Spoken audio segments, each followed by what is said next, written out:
Good morning. How's everyone doing today? Good, and good morning to all of you who are watching online right now. Thank you for being a part of this. If you would, please, just let us know you're watching. Tell us good morning, things like that. And for all of you, I'm so glad that you guys are here and that we are progressing through this story because I'm really excited for the story aspect that we're looking at today. It's one of my favorite stories in the Old Testament. Before we get that, I just want to probably say the most obvious thing in the world, right? Sibling rivalry is a real thing. Amen to that?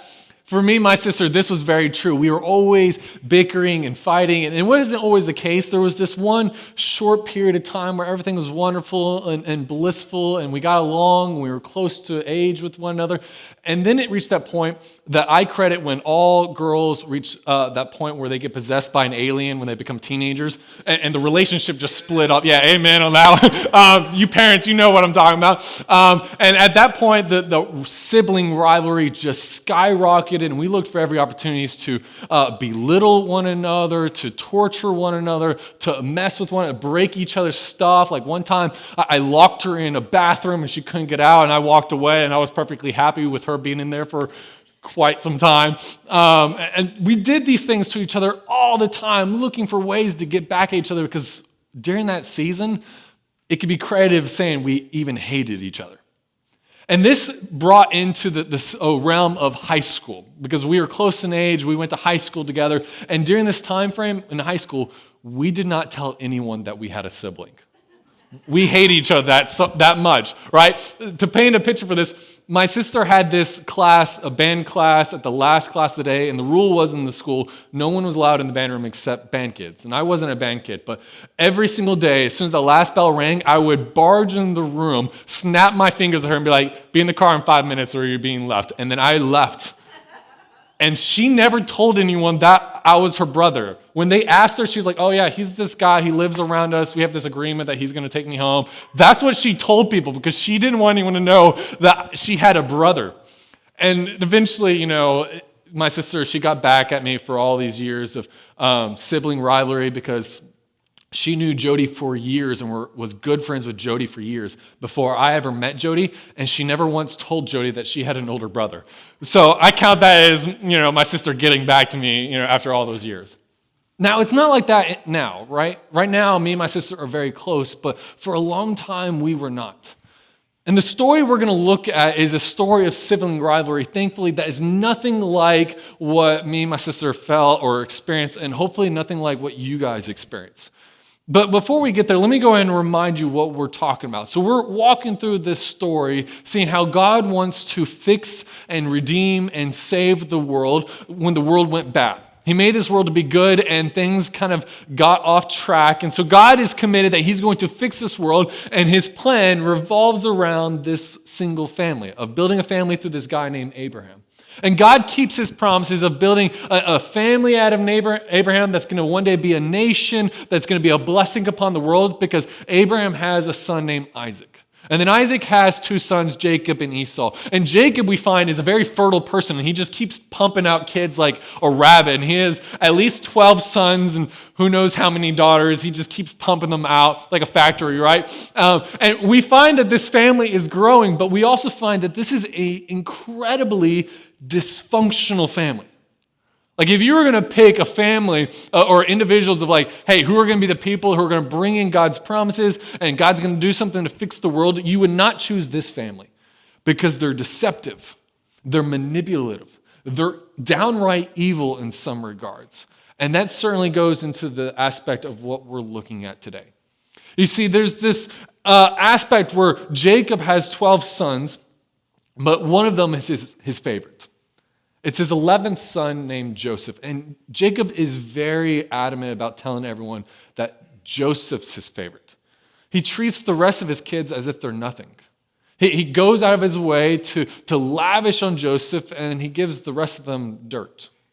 This is a case of parents picking favorites that results in this sibling rivalry. And this happens, believe it or not. Maybe we have testimonies of experiencing that in our own lives, of feeling like, man, I don't feel like I was my parents' favorite. Or maybe you as a parent have that own habit of maybe you favor one child a little bit more than the other. It's a sad case that this can happen, and when it does, It destroys family dynamics. Think of it like this. There's this woman, you've probably heard of her. Her name is Queen Elizabeth. And if you've ever read up on Queen Elizabeth's life, you would know that when she was young, her and her sister were called her father's pride and joy. He would come in the room, he's like, oh, there's my pride and joy.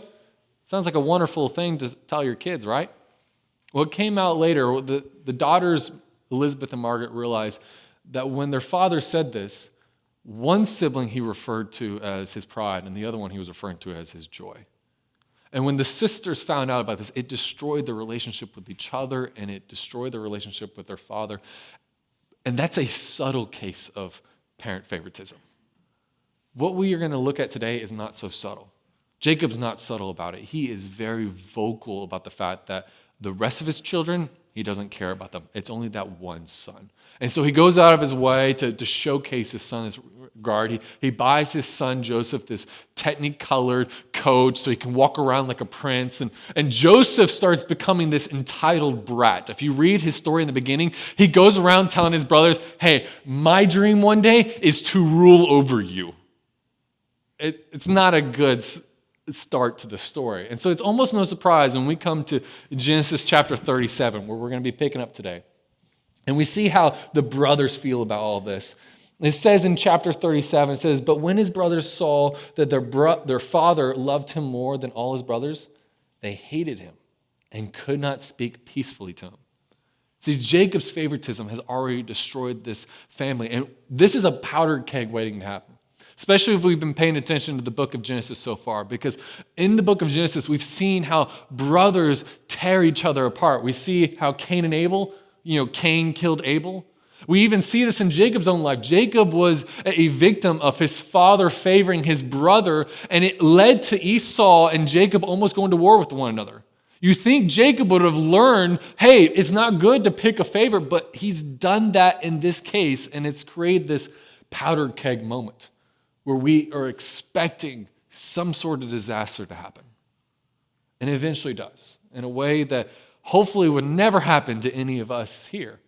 The situation happens where the brothers are out tending sheep and they slowly get further and further away from home. And so Jacob looks out and he's like, oh, they're too far away. And he's like, hey, Joseph, why don't you go tell them to come back home? And Joseph immediately jumps onto the case. He's like, yes, an opportunity to boss my older brothers around. So he goes running out there looking for an opportunity. He's like, yes, I get to be this brother who's going to boss them around, right? Well, here's how the brothers respond when they see Joseph coming near them. It happens in chapter 37, verse 18, it says, they saw him from afar, and before he came near to them, they conspired against him to kill him. And they said to one another, here comes this dreamer. Come now, let us kill him and throw him into one of the pits. Then we will say that a fierce animal has devoured him, and we will see what will become of his dreams. How bad does your family dynamic need to be that when you are seen by your family members, their first thought is not, hey, this is great, we're so happy to see you. Their first thought is, how can we kill you? That's some real bad sibling rivalry, right?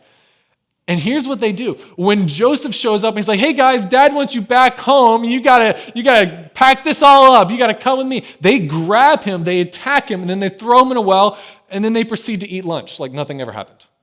It's like reading a mafia story or something from The Godfather with how they've treated Joseph in this moment. Yes, Joseph is a brat. He's entitled. He's arrogant. But that's no reason to treat him like this. And it's no reason to do what they did next. Because they see coming their way a group of slavers. And the text tells us that Judah, one of Joseph's older brother, Judah speaks up. He's kind of like the leader of all the brothers. He speaks up and he's got this idea. He says, what profit is it if we kill our brother and conceal his blood? Come, let us sell him to the Ishmaelites and let not our hand be upon him. For he is our brother, our own flesh.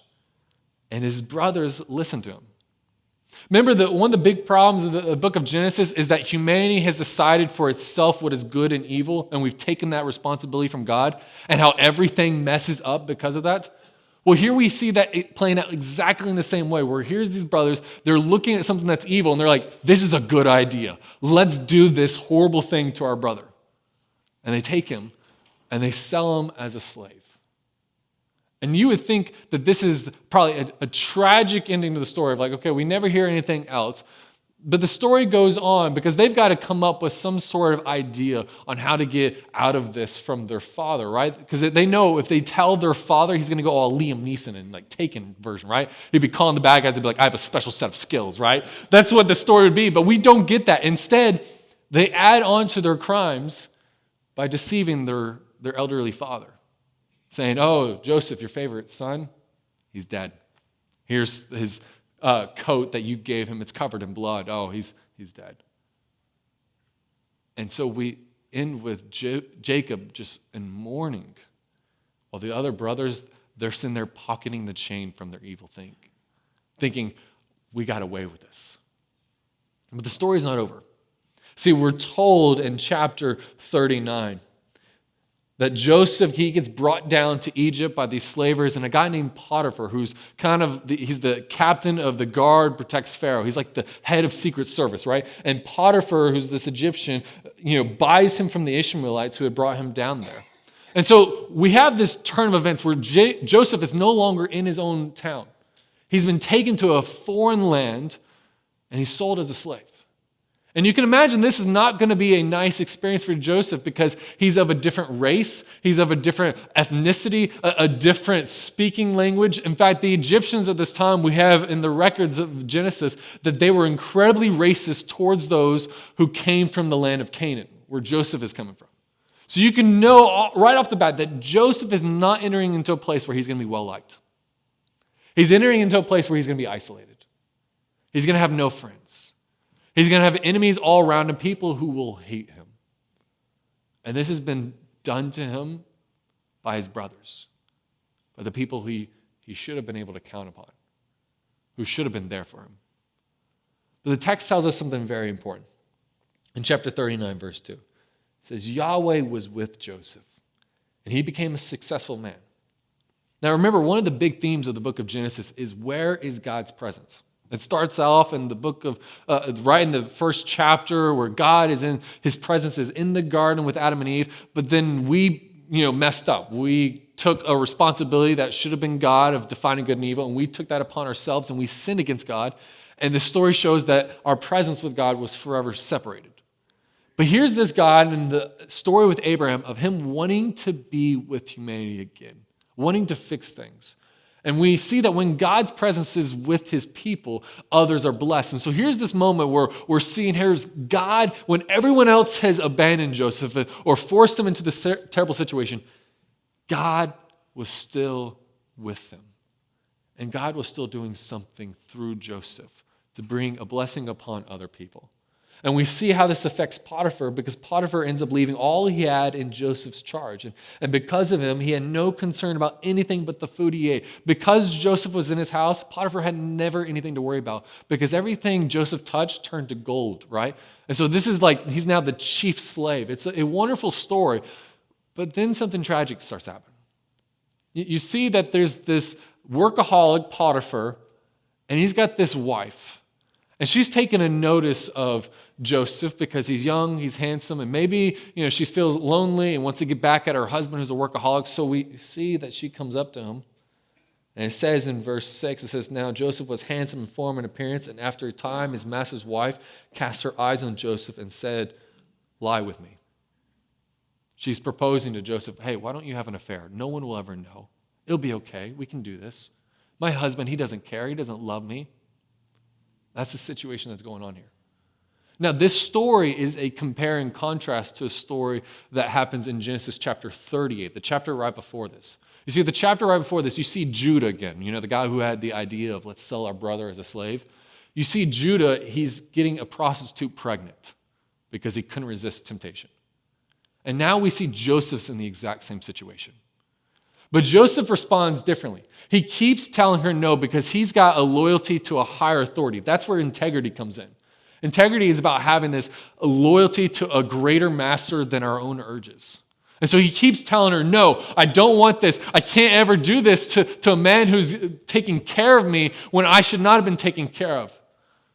But a day comes where he shows up to work and she has sent all the servants away.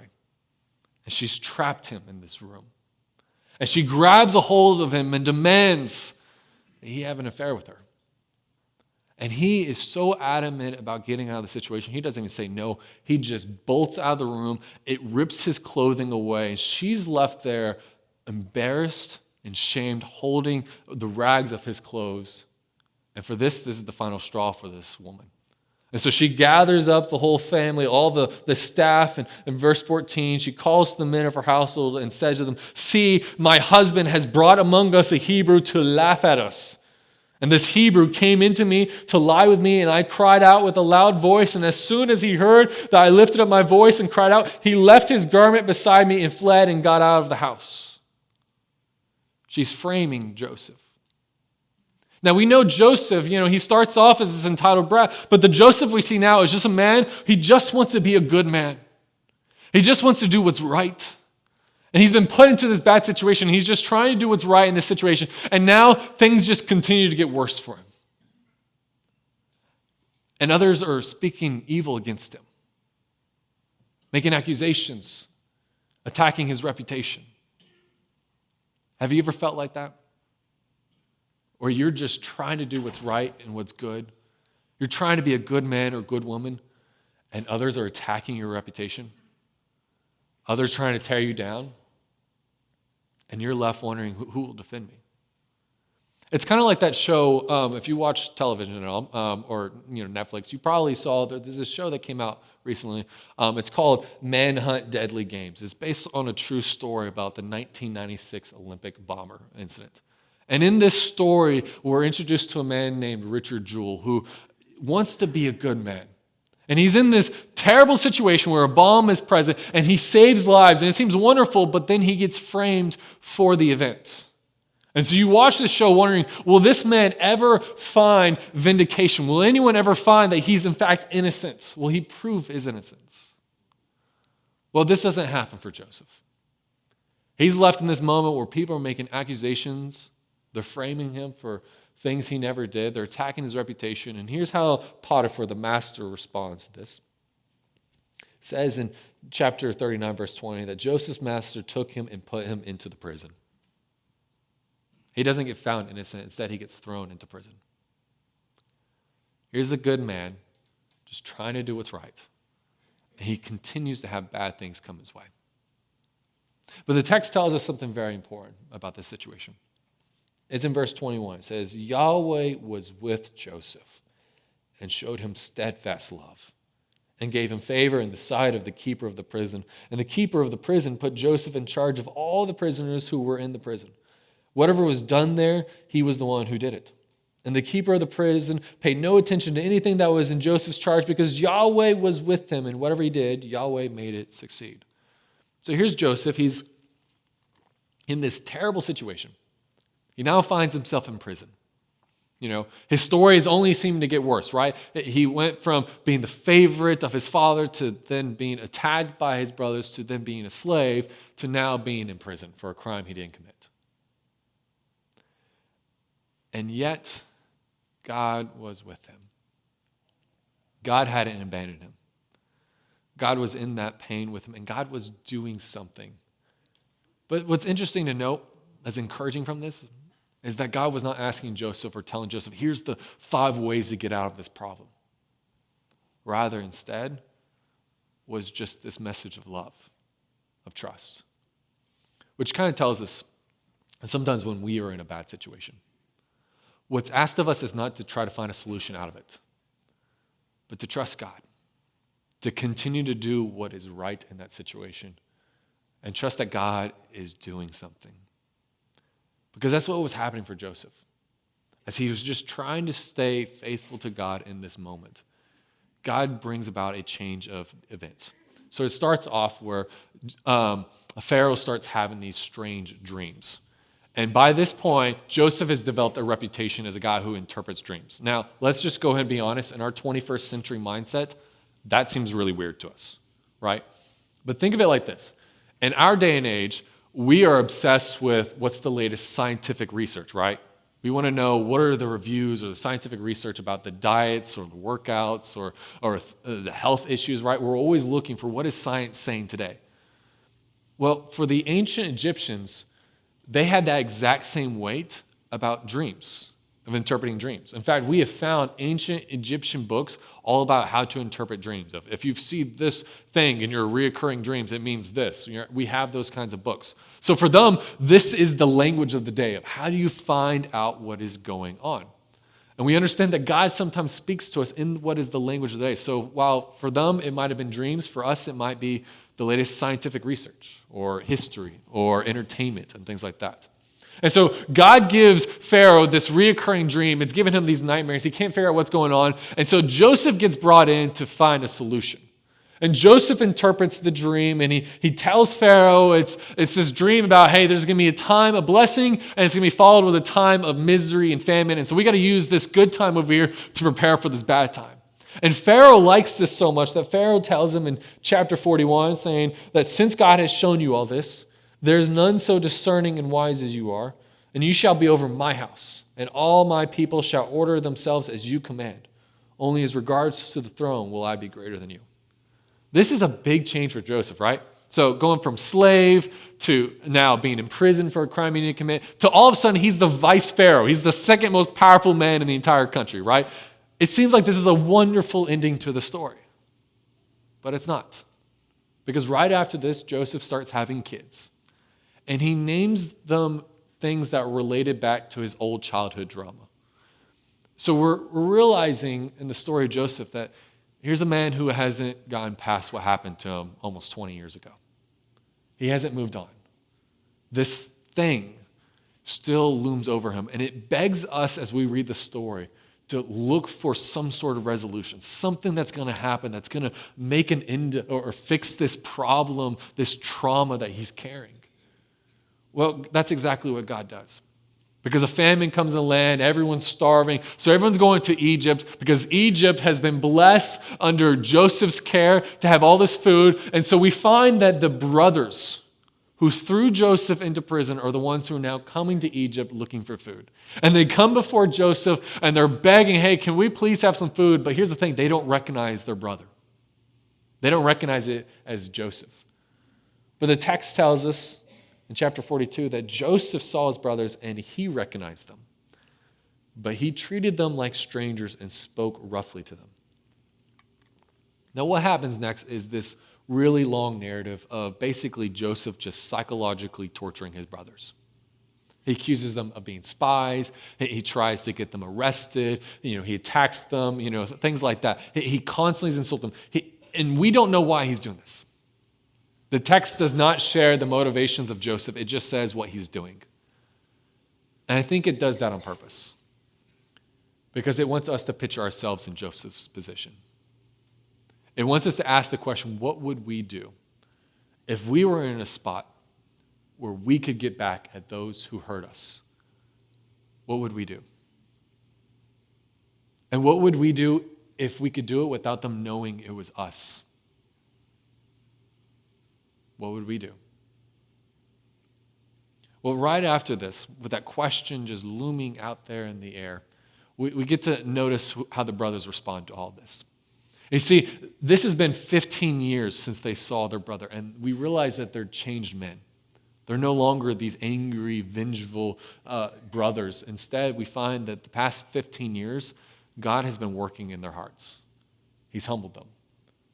And while Joseph might have experienced a literal form of slavery and torture and isolation, they've experienced that internally with the shame and the guilt that they're carrying. And we even see them say that, this in chapter 42, it says, in truth, we are guilty concerning our brother in that we saw the distress of his soul when he begged us and we did not listen. That is why this distress has come upon us.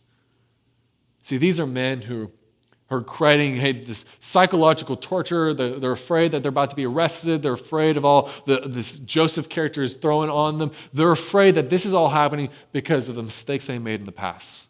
They think that this is God punishing them now. And they're terrified of it. And what we're seeing in this is men who want redemption, who want to atone for their past mistakes. But Joseph's not giving them that opportunity. Instead, Joseph kind of, like I said, he accuses them of spies. And he's like, and they keep denying. They're like, we're not spies. We're not traitors. We're not here to attack you.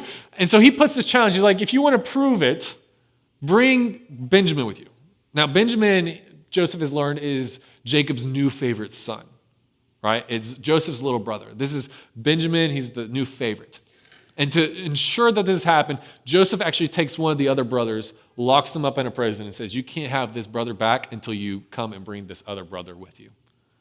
So they head back home, and they tell Jacob what happened. And Jacob immediately is like, yeah, that's not happening. I'm not sending another son to go and die.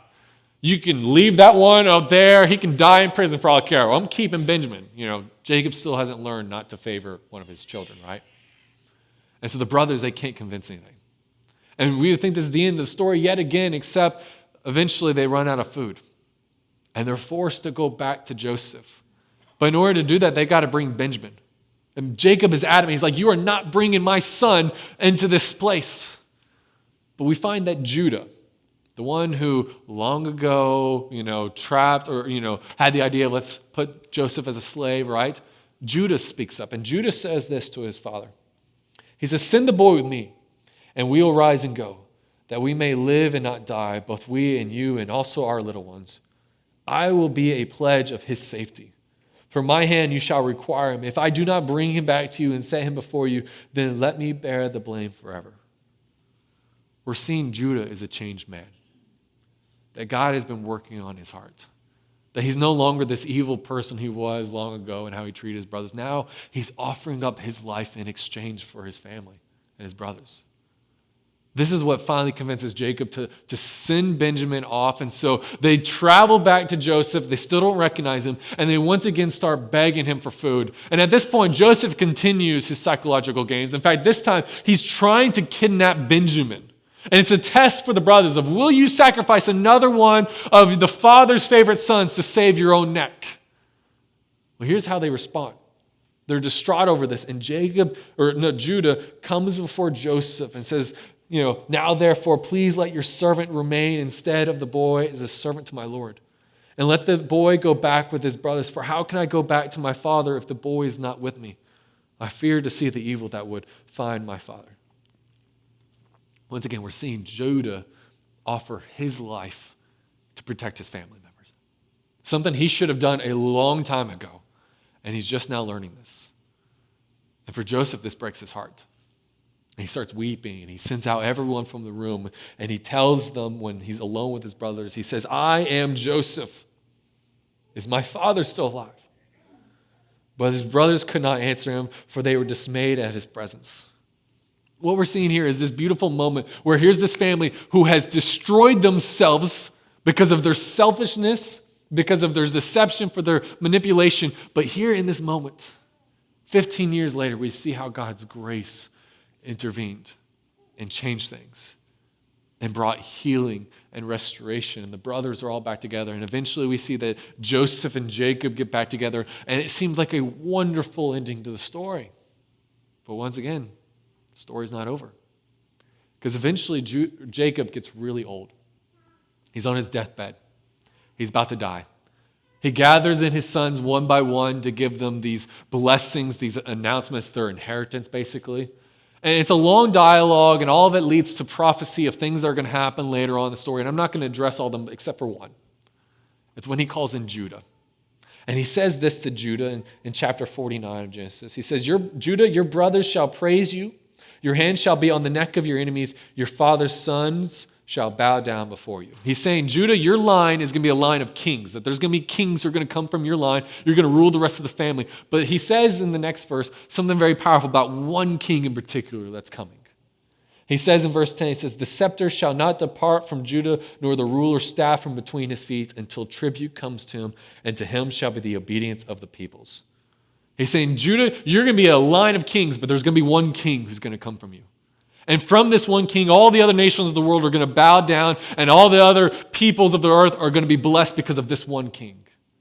And we, as we're reading this, are basically instructed to be looking ahead. Who's going to be this one king? Now, spoiler alert, the New Testament, right from the beginning of the book of Matthew, that genealogy part that everyone hates and it skips over, at that part, what Matthew is saying is he's saying, look, this promised king is Jesus because he's from the line of Judah. But we don't know that at the moment, all right? So that's just spoiler. You keep that in the back of your head for future. Right now, we're just looking ahead, wondering who's going to be this king. And so Jacob goes around, he gives all these blessings, and then he dies. And this is a terrifying moment for the brothers because they remember the trauma that they did decades ago to Joseph. And all this time, Joseph has remained quiet. He's never said anything. He hasn't brought it up. You can wonder in this situation, has Joseph just been waiting until dad dies to enact his revenge so dad can't stop him? So dad won't get into his face and say, you shouldn't do that? They're terrified. And so they do what they always do. They try to deceive and manipulate. They send a messenger out to give a message to Joseph in chapter 15. And they send a message saying, your father gave this command before he died. Please forgive the transgression of your brothers and their sin because they did evil to you. Say, hey, your father, yeah, he told us in private he wants you to forgive us, right? It's just more deception. And when Joseph hears this, he weeps. You think we had gotten past this childhood trauma. But like all childhood trauma, it continues to creep its ugly head back up. And so Joseph calls his brothers together because they need to confront this. They need to face what's been done. And Joseph says in one sentence what is the summation of the entire book of Genesis, what it's all been leading toward, what it's all about. It's in this one sentence. Genesis chapter 50, verse 20. He looks at them and he says, you meant evil against me, but God meant it for good, to bring it about that many people should be kept alive as they are today. This is the central point of the entire book of the Genesis. The single sentence that everything's been building towards. The thing that we've been hungering for as we've watched this humanity destroy itself, watched this family constantly destroy itself. And it's this truth that Joseph is pointing out that he's starting to realize is that God can bring good out of any situation. God can bring good out of any situation. Even the situation that happened to Joseph. Joseph, who was sold into slavery, who was framed for crimes he didn't commit, was in prison, who had this long stream of bad things happening to him. And at the end, he's able to stop and say, you know what? God brought good out of this. Even though you meant this for evil, God brought good out of this. And that's something that the book of Genesis is trying to communicate to us, that we live in a world that's full of bad things. And sometimes bad things happen to us because we're responsible and we did something. But sometimes it's just because we live in a world full of bad things. That things happen that we're not to blame for. And it's wanting us to see that God is not caught off guard. God's not absent. God didn't cause it. But God is working in the midst of that among his people. That God gets the final say. And it's from this position which Joseph is able to stop and give this tremendously important theological note that God can bring good out of any situation, that God can even do what was evil towards us, to have it be a blessing upon someone else. And that's the distinction. See, we hear all the time stories of, hey, this bad situation happened, and eventually it brought about something good for us. And maybe we all have our own stories of that. Maybe you lost a job. Maybe it was a relationship that fell apart. Maybe it was something in your life, something that was said to you, done to you, whatever. This was an evil thing, and you're able to look back on it and you're like, you know what? I'm better off today because this happened. This put me in this position over here. I'm in a good place. God made a good thing happen from this. We say that all the time, but what Genesis is saying here, what Joseph's saying here is something completely different. He's saying this suffering, this bad thing happened over here to me so that others would be blessed by it. So that others would experience good from it. That's completely different. What's that saying is that sometimes we suffer so that others can experience some good things. And that is incredibly difficult to accept. We live with this mentality that it's all about us. Our lives are all about us. And we see a different perspective. We see something different going on where there's this God who has this bigger perspective in mind. He wants to call us to be part of what he's doing. But sometimes that means we might have to step into some bad situations. And sometimes bad situations happen to us. And it's not always saying that, hey, you're to blame for this. But maybe it's happening so that we could be in a situation where we could be a blessing for someone else. And maybe that means that this bad thing happened to us so that we can comfort someone else when they experience it. So we can be there for them. We owe so much of the fact that this happened to Joseph, if you think about it. Because these situations happened to Joseph, it's what kept this family alive and which led eventually to Jesus. So we owe a lot of gratitude to Joseph, to trusting God, to being faithful in these bad situations that happened to him. What would it be like generations from now with your own family, being able to look at the situations that you face today? Will they be glad that you trusted God in those moments? That you remained faithful to God in those moments? Because maybe what you're experiencing today is so that they will be a benefit later.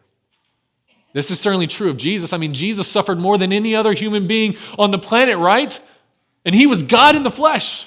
If anyone should have had an easy, comfortable, perfect life without any troubles, it should have been God in the flesh, right? But we find that he suffered this evil and this wickedness that should have been upon us. And he took our place. And we get to experience goodness from that.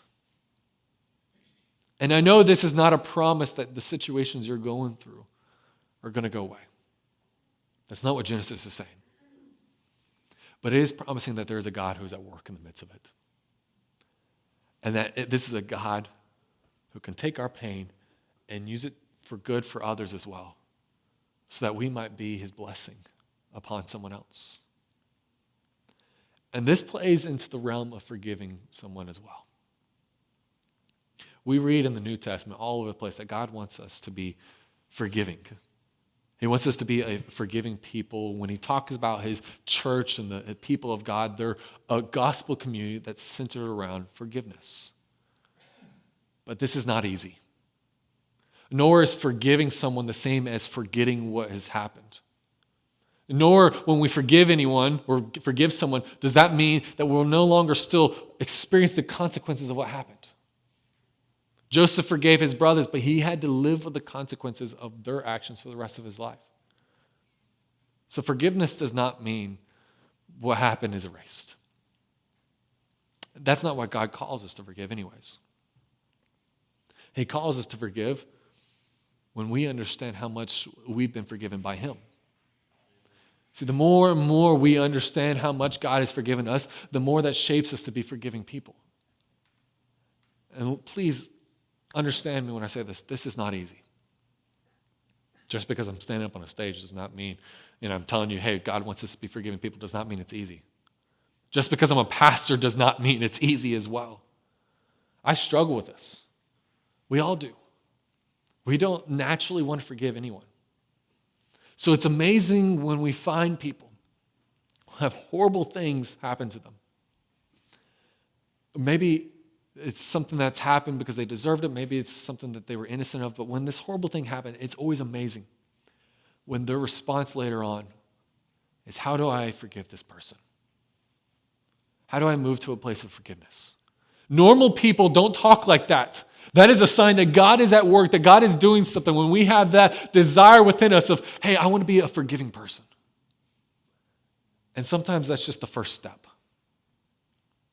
Look, I wish I had a 5-point step on how to be a forgiving person or how to forgive someone. I don't have that. I'm not that wise. Nor is Genesis providing us that 5-step plan on how to forgive someone who did something that completely changed our lives, that destroyed us, that hurt us. But what the confidence of Genesis is saying, the confidence I want to stress to you, is that you are not alone. That there is a God who can bring good out of any situation. And it might not happen today. It might not happen tomorrow. It could be years. It could be 15 years like it was for Joseph. And maybe that's when we'll be in a position where we'll be able to stop and say, wow, I see now what God did. How he was working in this. How he brought a good, or he put us in a situation where we could be a blessing for someone else. That comes from perspective. It's a journey. It's not a switch that we flip. And it's difficult. But the encouraging thing to know is that in this journey, God walks with us. And that is a God worth worshiping, who not only can take a bad situation and bring about good for us out of it, but can take a bad situation and put us in a place where we can be servants of good, that we can be blessingers, bring a blessing upon others, maybe even upon those who are the ones who hurt us. Now, I understand that this topic is difficult. I understand that we all have our scars and things like this, which is why here in a minute, I'm going to pray, the band's going to come up, we're going to sing, but during that time, there's going to be elders in the back of the room, and I would actually probably encourage some of the elders' wives to be back there as well, because if you need to talk to someone, maybe you're in a bad situation, a painful situation, and you need someone who can just pray over you, who you can vent to and say, this is what's going on. We want to be there for you. We want to remind you that God has not abandoned you, that he still loves you, that he is still doing something, and that if you'll let him, if you'll surrender to him, maybe he will bring about some good out of this as well. Not just for you, but so that you can spread his goodness into the world. And so if you need to talk to someone about that, we're in the back of the room. I'll be over here in the corner if you need to talk to me. But maybe that's not the issue. Maybe really the issue is you're struggling to forgive someone for what they did to you. But you want to move to a place of forgiveness. You want to be one of those people that are like Jesus people, how Jesus is able to forgive us. You want to be able to do the same thing. And if you need to talk to someone about that, we're here for you. I understand that this is a sensitive topic, and it's not one of those we're going to share with anybody. What you say is private. But we want you to know that we are here for you, that there is a God who loves you, and he has forgiven you for all the things you've done. And he wants to be in that pain with you. So won't you pray with me? Father, I hear this age-old question all the time. Why does bad things happen to good people? And I realize that's not the best question. The better question is, where are you when bad things happen? And what we see in the book of Genesis and the story of Joseph is that you are with your people when bad things happen. You don't abandon us, but you're doing something in this midst, that you're shaping us, and that you're going to bring about some good, some victory. When everything feels like it's shattered now, you're going to do a work, we know. Because you did it in Joseph. You did it in Jesus. So Father, please do it in us. And let that be the testimony for our church as well, that we might have the same blessing that Joseph had, that you are with us. Father, I ask that of us as a church, not so that we will be blessed ourselves, but that we might be a church that is a blessing upon this community and upon the world, Father, because you are with us. You're with us in our pain. You're with us in the joyful times. And Father, we ask that as you're with us, that you be shaping us. Make us a gospel community of forgiveness. Make us people who want to be part of your plan, want to be part of what you're doing, even if that means that you're calling us to be brave and bold enough to step into some uncomfortable, bad situations. But if you bring us into these places, into these raging seas, we ask that you might be our anchor, that you might be our life raft, that you might be the thing that roots us in the storm, that gets us through it, and brings us to a place where we could be salt and light, where we can be your hands and feet, where we can bring your blessing upon others, like you did for Joseph. We thank you so much for what you did for Joseph, because without that, we would not be here today. And that's encouraging to know, because maybe what we're going through today is happening so that our next generation and the generation after that might be here today because of what we get to go through. We thank you for that perspective. We ask in all these things that you would be praised and that we would see you. It's in your name I pray. Amen.